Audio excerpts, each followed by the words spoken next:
आमच्याकडे बरेच वेळा जो 25 ते 30 वयोगटातला जो नवतरुणांचा किंवा तरुणींचा जो गट आहे, तो आमच्याकडे खरेदीला येतो आणि त्यांना समजत नाही की कडधान्य डाळीमध्ये कशी खरेदी करावी. त्यावेळी आम्ही बरेच वेळा त्यांना सांगतो की मटकीमध्ये एकदम बारीक साईज असते आणि त्या मटकीचा कलर हा गव्हाळ कलर असतो. ती मटकी आपल्या देशी मटकी म्हणून तिला गावरान बोललं जातं.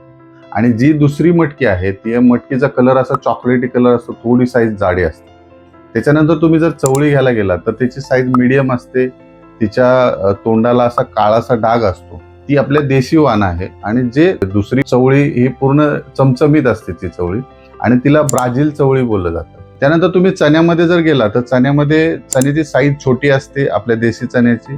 त्याच्यावरती थोड्या सुरकुत्या असतात आणि त्याचा कलर असा ब्राऊनचा कलर असतो. तर ते जर तुम्ही क्रॉस ब्रीड घेतलं चण्यामध्ये, त्याचा टपोरासा असा दाना असतो आणि त्याच्यावरती कुठलीही सुरकुती वगैरे नसते आणि त्या चण्याचा कलर असा चॉकलेटी कलरमध्ये ते चणे असतात. ते क्रॉस ब्रीड आहे. म्हणजे याच्यात देशी आणि क्रॉस ब्रीड या गोष्टी बऱ्याचशा याच्यामध्ये तयार केल्या असतात. तर बऱ्यापैकी आपल्याकडे ऑर्गॅनिक पद्धतीने ह्या देशी वाणांची विक्री जास्तीत जास्त होते. म्हणून मायमाटचा राजा सांगतो, फरक ओळखा आणि आरोग्य वाढवा.